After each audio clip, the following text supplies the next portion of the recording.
ക്രൈസ്തവർക്ക് വേണ്ടി പുതിയൊരു രാഷ്ട്രീയ പാർട്ടി ഉണ്ടാക്കണമെന്ന് ബിഷപ്പ് പാമ്പ്ളാനി പറഞ്ഞിരിക്കുന്നു. ഇപ്പോൾ കേരള കോൺഗ്രസ് ഉണ്ടല്ലോ, പിന്നെ എന്തിനാ പുതിയൊരു പാർട്ടി? അല്ല, അങ്ങനെയല്ല. കേരള കോൺഗ്രസ് ക്രൈസ്തവരുടെ താല്പര്യം സംരക്ഷിക്കാൻ വേണ്ടി നിലകൊള്ളുന്നില്ല എന്ന ബോധ്യത്തിൻ്റെ അടിസ്ഥാനത്തിലായിരിക്കണം പിതാവ് അങ്ങനെ ഒരു പ്രസ്താവന നടത്തിയിട്ടുണ്ടാവുക. കാരണം കേരള കോൺഗ്രസ് ഇന്ത്യ സഖ്യത്തിലാണ് നിൽക്കുന്നത്. അത് പി ജോസഫ് ഗ്രൂപ്പായാലും മാണി ഗ്രൂപ്പായാലും ബാക്കി അനുബന്ധ ഗ്രൂപ്പുകളൊക്കെ ആയാലും അവരെല്ലാവരും നിൽക്കുന്ന ഇന്ത്യ സഖ്യത്തിലാണ്. അവർ ഇന്ത്യ സഖ്യത്തിൻ്റെ രാഷ്ട്രീയ നിലപാടുകൾക്ക് അപ്പുറത്തേക്ക് പോകാറില്ല. ഇപ്പോൾ മുനമ്പം പ്രശ്നം പോലുള്ളൊരു ഇഷ്യൂ ഏറ്റവും കൂടുതൽ ബാധിക്കുന്നത് കേരളത്തിൽ ഭൂമിയുടെ കാര്യത്തിൽ ക്രിസ്ത്യാനികളെ നന്നായിട്ട് ബാധിക്കുന്നൊരു പ്രശ്നമാണത്. അവർക്കത് മനസ്സിലായിട്ടുണ്ട്. അത് ഇപ്പം മുനമ്പത്ത് 600 കുടുംബത്തിൻ്റെ പ്രശ്നം മാത്രമല്ല, വേറെ ഒരുപാട് ഭൂമിക്ക് മേൽ വഖഫിൻ്റെ കടന്നുകയറ്റം ഉണ്ട്. ആ കടന്നുകയറ്റം പലതരത്തിലാണുള്ളത്. ക്രിസ്ത്യാനികളെ മുസ്ലിങ്ങൾ കരുതിയിരിക്കുന്ന ഒരു സോഫ്റ്റ് ടാർഗറ്റായിട്ടാണ്. ഹിന്ദുക്കളാണെങ്കിൽ ഒരു ഹ്യൂ ആൻഡ് ക്രൈ ഉണ്ടാകും, ക്രിസ്ത്യാനികളാണെങ്കിൽ അങ്ങനെ ഒരു സംഭവം ഉണ്ടാകില്ല എന്നാണ് അവരുടെ ഒരു പ്രിസംഷൻ. എന്ന് മാത്രമല്ല, ചരിത്രകാലം മുതൽ തന്നെ ഒരു ക്രിസ്ത്യൻ മുസ്ലിം റിഫ്റ്റ് ഉണ്ട്. കുരിശുയുദ്ധകാലമൊക്കെ എടുക്കാവുന്നതാണ്. ഇസ്ലാമിക് ഇൻവേഷൻ വന്നപ്പോൾ ഇസ്ലാമിക് ഇൻവേഷനെ ചെറുത്തു തോൽപ്പിക്കുന്നതിന് വേണ്ടിയാണല്ലോ കുരിശുയുദ്ധം ഉണ്ടായത്. ബാക്കിയൊക്കെ അതിൻ്റെ ഇത് പറഞ്ഞാൽ അതിൻ്റെ ക്രക്സ് അതാണ്. അപ്പോൾ അന്ന് ഈ കുരിശുയുദ്ധകാലത്ത് അത് എത്ര കൊല്ലം 3 നൂറ്റാണ്ട് നീണ്ടു നിന്നതാണ് കുരിശുയുദ്ധം. അപ്പം 3 നൂറ്റാണ്ട് നീണ്ടു നിന്ന കുരിശുയുദ്ധത്തിൻ്റെ പാരമ്പര്യം ഇസ്ലാമും ഇവരും തമ്മിലുണ്ട്. എന്ന് മാത്രവുമല്ല, യാതൊരു വിധത്തിലുള്ള കാരുണ്യവും ഇസ്ലാമിസ്റ്റ് ഓർഗനൈസേഷൻസ് ക്രൈസ്തവരോട് കാണിച്ചിട്ടില്ല. അത് പണ്ട് മുതലേ നമ്മൾ ഈ അർമേനിയൻ കൂട്ടക്കൊലയൊക്കെ നമ്മൾ കേട്ടിട്ടുള്ളതാണ്. അതിനകത്ത് പണ്ട് മുതലേ 15 ലക്ഷം പേരെയാണ് കൊന്നത്. 15 ലക്ഷം പേരെ കൊന്നത് നിസ്സാരമായിട്ടാണ് കൂട്ടിയേക്കുന്നത്. അതൊക്കെ ചെറിയൊരു സംഖ്യ. 15 ലക്ഷം പേരെ കൊന്നു എന്നുള്ളതാണ്. അല്ല, അത് തന്നെയല്ലേ ഈ ക്രൂസൈഡിൻ്റെ കുരിശുയുദ്ധങ്ങളുടെ കാര്യത്തിൽ ഉണ്ടായ? അതെ, കുരിശുയുദ്ധങ്ങളുടെ കാര്യത്തിലെന്ന് വെച്ചാൽ കുരിശുയുദ്ധം ഈ Islamic spread of Islam to European countries. അപ്പോൾ അത് കടന്നു വന്ന സമയത്ത് ഇവർ പോയത് മുഴുവൻ വിശ്വാസത്തിൻ്റെ പുറത്താണ്. ആ വിശ്വാസത്തിൻ്റെ പുറത്ത് ചെന്നിട്ടുള്ളവരെ വിശ്വാസത്തിൻ്റെ പുറത്ത് നിന്നുകൊണ്ട് നേരിടാൻ കഴിയുന്ന ഒരു സേന ഉണ്ടാക്കണം. ആ സേന ഉണ്ടാകാൻ വേണ്ടിയിട്ടുള്ള പ്രവർത്തനങ്ങളാണ് ഈ ജസ്യൂട്ട് സൊസൈറ്റി ഓഫ് ജസ്യൂട്ടൊക്കെ ചെയ്തത്.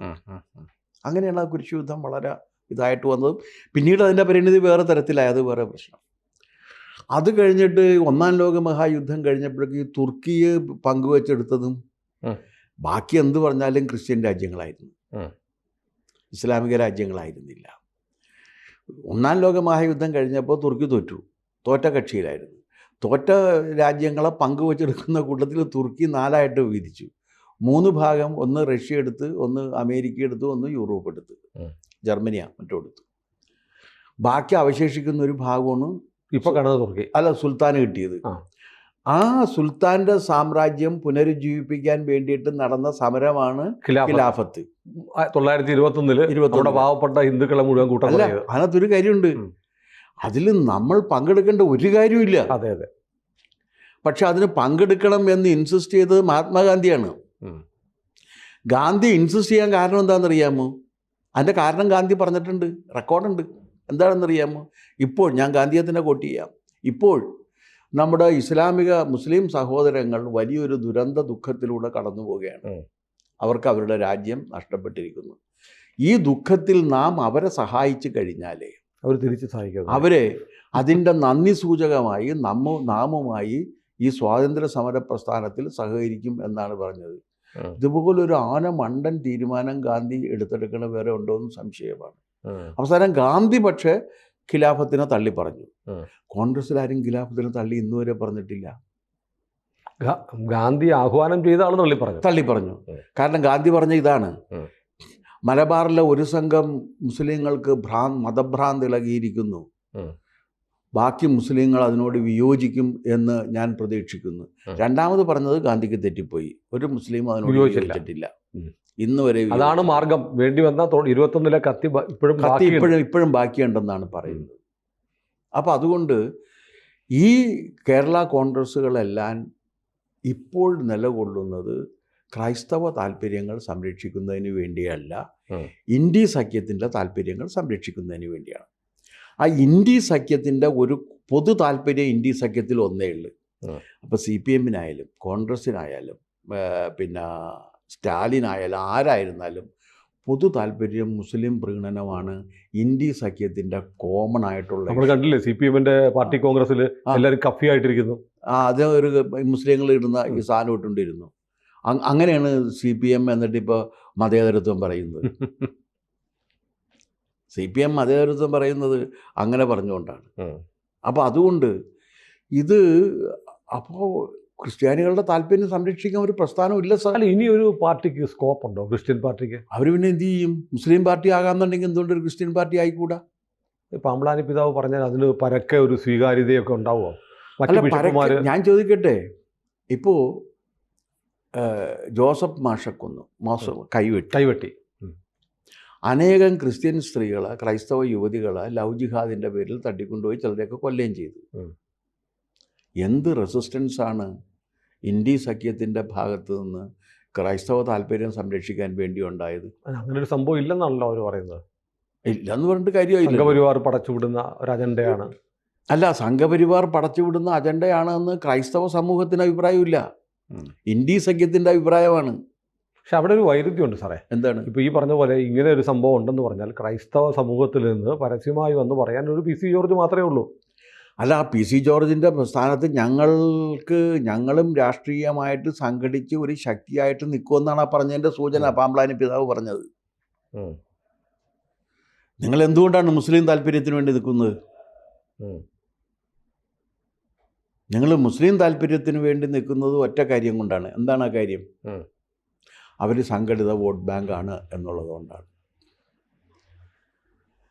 അതിൻ്റെ ഭാഗമായിട്ട് നിൽക്കുന്ന കേരള കോൺഗ്രസ് കക്ഷികളെല്ലാം മുസ്ലിം താല്പര്യം സംരക്ഷിക്കാൻ വേണ്ടിയിട്ടാണ് നിലകൊള്ളുന്നത്.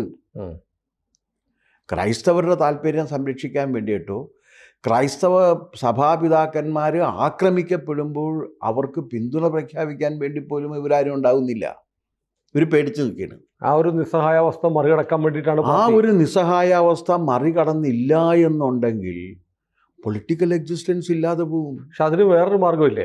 എന്താണ്? കേരള കോൺഗ്രസുകളോട് സഭ ആവശ്യപ്പെടുക, ഞങ്ങളുടെ ഒരു രക്ഷാകർത്തത്തിൽ ആണ് നിങ്ങൾ ഇത്രയും കാലം പ്രവർത്തിച്ചത്, ഞങ്ങൾ പറയുന്നത് പോലെ ഇനിയും പ്രവർത്തിക്കണം എന്ന് പറയുന്നതല്ലേ? ഓൾറെഡി ഒരു പാർട്ടി ഉണ്ടല്ലോ. അല്ല, അങ്ങനെയുണ്ട്. ഒരു കാര്യമുണ്ട്. നിങ്ങൾ ഈ പറഞ്ഞ സുനിൽ ഈ പറഞ്ഞ കാര്യം അങ്ങോട്ട് പറഞ്ഞാൽ അവർ കേൾക്കില്ല. ഒന്ന്, നിങ്ങളുടെ രക്ഷാകർത്തൃം വേണ്ട, ഞങ്ങളിപ്പം നിലകൊള്ളുന്നുണ്ട്, ഞങ്ങൾക്ക് ഞങ്ങളുടെ രാഷ്ട്രീയ എക്സിസ്റ്റൻസ് ഉണ്ടെന്നാണ് അവർ പറയുന്നത്. അതെ. അപ്പോൾ ഈ രക്ഷാകർത്തൃ, ഞാൻ ചോദിക്കട്ടെ, ജോസ് കെ മാണി എന്തോ ഒരു നിലപാടാണ് സ്വീകരിച്ചത്. ബില്ലിലെ ചില കാര്യങ്ങളോട് ഞങ്ങൾക്ക് യോജിപ്പാണ്, അവസാനം പോയിട്ട് വോട്ടും ചെയ്തു, എതിരായിട്ട് വോട്ടും ചെയ്തു. ഇതെന്തൊരു ന്യായമാണ്? അല്ല, അത് ശരിയാണെന്ന് ചില പിതാക്കന്മാർ പറയുന്നുണ്ട്. എങ്ങനെ? അത് ജോസ് കെ മാണിയുടെ നിലപാട്, ജോസ് കെ മാണിയുടെയും മറ്റേ ഒരാളുടെ ഫ്രാൻസിസ് ജോർജിൻ്റെയും നിലപാടിൽ സഭയ്ക്ക് സന്തോഷമുണ്ടെന്ന് ഒരു പിതാവ് പറയുന്നുണ്ട്. എങ്ങനെ? അതാ പിതാവിൻ്റെ സന്തോഷമായിരിക്കും. കാരണം യുക്തിയില്ലല്ലോ ഇതിനകത്ത്. ഇതിൽ നിന്ന് 40 വകുപ്പാണല്ലോ മാറ്റണം എന്നുള്ള കാര്യത്തിൽ ഇവർക്ക് അഭിപ്രായ വ്യത്യാസം ഇല്ലാത്തൊരു വകുപ്പ്, 2 വകുപ്പുകളോട് ഇവർക്ക് അഭിപ്രായ വ്യത്യാസമില്ല. ആ 40ാമത്തെ വകുപ്പ് ഡിലീറ്റ് ചെയ്ത് കളഞ്ഞു. ആ ഡിലീറ്റ് ചെയ്ത് കഴിയുകയും രണ്ടാമത്തെ കാര്യം എന്ന് പറഞ്ഞാൽ എല്ലാം ലീഗൽ സെറ്റിൽമെൻറ്റിന് വേണം എന്നുള്ളതിനെ ഇതിനോട് ഞങ്ങൾ യോജിക്കുന്നു. ഇതാണല്ലോ ആ ബില്ലിൻ്റെ കാതൽ. അപ്പോൾ ആ ബില്ലിൻ്റെ കാതലായ ഭാഗങ്ങളോട് യോജിക്കണമെന്നുണ്ടെങ്കിൽ ആ ബില്ലിന് അനുകൂലമായിട്ട് വോട്ട് ചെയ്യണം. ഇതങ്ങനെയല്ല. ഇത് 2 വഞ്ചിയിൽ കാല് വെച്ചുകൊണ്ട് നിൽക്കുകയാണ്. വെള്ളത്തിൽ വീഴും, ഉറപ്പായിട്ട് വീഴും. വഞ്ചി അകന്നു പോയി കഴിഞ്ഞാൽ അത്രയും കവച്ച് നിൽക്കാനുള്ള കവയുണ്ടാകില്ല. അപ്പോൾ അതുകൊണ്ട് ക്രൈസ്തവൻ്റെ താല്പര്യങ്ങൾ സംരക്ഷിക്കപ്പെടുന്നൊരു സാഹചര്യം ഇല്ല. ഇന്ത്യ മുന്നണിയിലാണ് അവർ നിൽക്കുന്നത്. ആ ഇന്ത്യ മുന്നണിയിൽ നിങ്ങൾ നിന്നു കഴിഞ്ഞാൽ നമ്മുടെ താല്പര്യങ്ങൾ സംരക്ഷിക്കപ്പെടുന്നില്ല എന്നുള്ളതിൻ്റെ ഒരു താക്കീത് കൂടി പാമ്പ്ലാനി പിതാവിൻ്റെ ഈ ആഹ്വാനത്തിലുണ്ട് എന്നാണ് ഞാൻ കാണുന്നത്. അല്ല, പിതാവ് ഇങ്ങനെ പലതും പറഞ്ഞിട്ടുണ്ട്. അദ്ദേഹം നേരത്തെ പറഞ്ഞില്ലേ, റബ്ബറിന് 300 രൂപ കിട്ടിയാൽ ഒരു MBA തരുമെന്ന് പറഞ്ഞു. പിന്നീട് അദ്ദേഹം അത് മാറ്റി പറഞ്ഞു.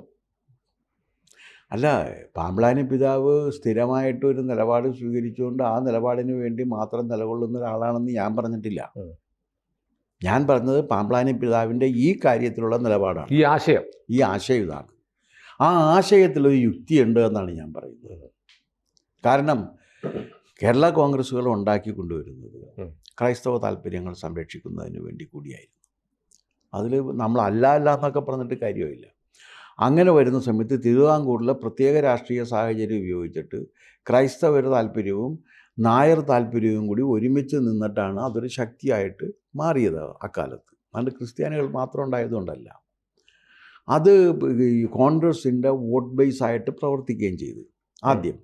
അത് കഴിഞ്ഞിട്ട് പിന്നെ പി ടി ചാക്കോയുടെ സംഭവം വന്നു കഴിഞ്ഞപ്പോഴാണ് പിന്നീട് ഇത് തിരിഞ്ഞു പോകുന്നതും കെ എം ജോർജ് കേരള കോൺഗ്രസ് ഉണ്ടാക്കുന്നതും കെ എം ജോർജ് കേരള കോൺഗ്രസ് ഉണ്ടാക്കിയ സമയത്ത് NSSൻ്റെ പിന്തുണ കിട്ടിയതും അതിനെ തുടർന്ന് അതൊരു രാഷ്ട്രീയ ശക്തിയായിട്ട് മധ്യ തിരുവിതാംകൂറിൽ മാറുകയും ചെയ്തു എന്നുള്ളതാണ്.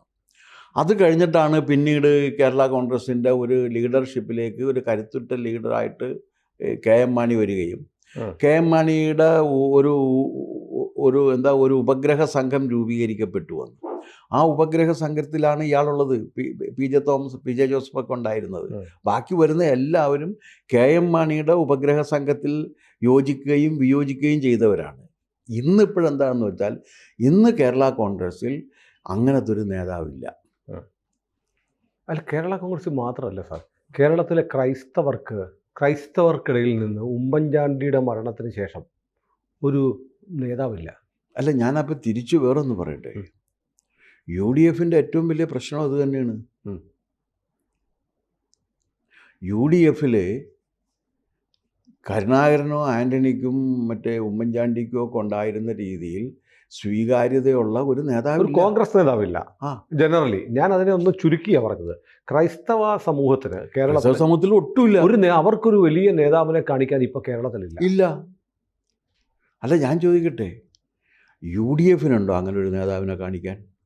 UDF വേണമെങ്കിൽ ചെന്നിത്തല എന്നൊക്കെ പറയാം. അല്ലല്ല, അങ്ങനെയല്ല. അത് 5 നായന്മാർ ചേർന്നുള്ള പഞ്ചനായർ സംഗ്രാമമാണ് നടന്നുകൊണ്ടിരിക്കുന്നത്. ഈ നായന്മാരിൽ ആരാകണം എന്നുള്ളതാണ് ചോദ്യം. 5 പേരാണല്ലോ ഉള്ളത്. 5 പേരും ദൗർഭാഗ്യവശാലോ ഭാഗ്യവശാലോ നായന്മാരാണ്. അതിലിപ്പോൾ ഒരു നായർ ഞാൻ മുഖ്യമന്ത്രി ആകാനില്ല എന്ന് പറഞ്ഞിട്ടുണ്ട്. അപ്പോഴും ബാക്കി 4 പേരുണ്ട്. അപ്പോൾ ഈഴവർക്കൊരു ചോദ്യം ആകാമല്ലോ സ്വാഭാവികമായിട്ടും. ഇത് ഈ 4 നായന്മാരിൽ ഒരാളെ നിശ്ചയിക്കാൻ വേണ്ടിയിട്ട് ഞങ്ങൾ എന്തിന് കോൺഗ്രസ്സിന് വേണ്ടി കൂടെ നിൽക്കണം എന്നൊരു ചോദ്യം വരാമല്ലോ. ന്യായമായിട്ടും വരാമല്ലോ. ഞാൻ പറയുന്നത് മുൻപ് അങ്ങനെയല്ല. മുൻപ് കരുണാകരൻ ആൻ്റണി 2 പ്രമുഖ സമൂഹങ്ങളെ റെപ്രസെൻ്റ് ചെയ്തുകൊണ്ടുള്ള 2 നേതാക്കളെ ഉണ്ടായിരുന്നു. അത് കഴിഞ്ഞ് ഉമ്മൻചാണ്ടി വന്നിരുന്നു. രമേശ് ചെന്നിത്തല അന്ന് അപ്പുറത്ത് കരുണാകരൻ്റെ സ്ഥാനത്ത് നിന്നുകൊണ്ട് കാര്യങ്ങൾ ചെയ്തുകൊണ്ടിരുന്ന ഒരാളാണ്. പക്ഷേ രമേശിൻ്റെ ആ കാലിബർ പോയി. രമേശിന് ഇപ്പോഴത് അവകാശപ്പെടാൻ കഴിയുന്നില്ല. എവിടെയോ എന്തൊക്കെയോ സംഭവിച്ചു. അത് കഴിഞ്ഞപ്പോഴേക്കുമാണ് പിന്നെ ഇദ്ദേഹം വന്നത്. എന്താണ് നമ്മുടെ ഇത് VD സതീശൻ വന്നു, K മുരളീധരൻ വന്നു, പിന്നെ VD സതീശൻ, മുരളീധരൻ, ശശി തരൂര്, പിന്നെ ഉണ്ടല്ലോ 5 പേരുണ്ടല്ലോ, VD Satheesan, K Muraleedharan, Shashi Tharoor, Ramesh Chennithala, 5th person ഒരാൾ കൂടിയുണ്ട്. അത്രയും പേര് വരെയാണ്. 5 പേര് കൂടി ചേർന്നിട്ട് ആണ് ഇപ്പോൾ 5 പേരിൽ ആരാകണം എന്നുള്ള കാര്യത്തിലായിരുന്നു മത്സരം വന്നത്. അത് തന്നെ ഒരു പാർട്ടിക്ക് ആരോഗ്യകരമേ അല്ല. കരുണാകരനും ആൻ്റണിക്കും ഉണ്ടായിരുന്നൊരു ഗുണം, കരുണാകരനായാലും ആൻ്റണി ആയാലും 2 പേർക്കും അവരുടെ സമുദായങ്ങൾക്ക് പുറത്തുള്ള വിഭാഗങ്ങളുമായിട്ടൊരു ബന്ധമുണ്ടായിരുന്നു. അവരുടെ വിശ്വാസം ആർജിക്കാൻ കഴിയുമായിരുന്നു. അങ്ങനെ അവരുടെ വിശ്വാസം ആർജിക്കാൻ കഴിയുന്നൊരു നേതാവ് ഇന്ന് UDFിലില്ല. അപ്പോൾ ഈ ശരിക്കും സാറ് വിശ്വസിക്കുന്നുണ്ടോ ഈ പുതിയൊരു ക്രൈസ്തവ പാർട്ടി സഭ മാമോദീസ മുക്കി ഉണ്ടാക്കിയെടുക്കുമെന്ന് കരുതുന്നുണ്ടോ? അല്ല, സഭ മാമോദീസ മുക്കി ഒരു പുതിയ ക്രൈസ്തവ പാർട്ടി ഉണ്ടാക്കോ ഇല്ലയോ എന്ന് ഈ സ്റ്റേജിൽ പറയാൻ പറ്റില്ല. പക്ഷെ അങ്ങനെ ഒരു ആശയം അവർക്കിടയിൽ ഇപ്പോൾ സജീവമാണ്. അതിൻ്റെ കാരണം എന്താണെന്ന് വെച്ചാൽ കേരള കോൺഗ്രസ്സുകളോടുള്ള അതൃപ്തിയാണ്. അവരുടെ സഹായത്തോടു കൂടി അവർ വോട്ടും കാശും കൊടുത്ത് അനുഗ്രഹവും കൊടുത്ത് പള്ളികളിൽ വിളിച്ചു പറഞ്ഞ് ഇവരെ ജയിപ്പിക്കുന്നവരാണ്. പക്ഷെ അവർക്കൊരു താല്പര്യം വന്നപ്പോൾ ഇവരില്ല. അപ്പോൾ ജോസ് കെ മാണിയും ജോസഫും മുന്നോട്ട് വെക്കുന്ന കേരള കോൺഗ്രസിൻ്റെ മരണമണി പള്ളി അടിക്കാൻ പോവുക. രണ്ടുപേരും കൂടി വെക്കുന്ന ഒരു കേരള കോൺഗ്രസിന് എതിരെ ഉള്ള ഒരു സ്റ്റേറ്റ്മെൻറ്റാണത്.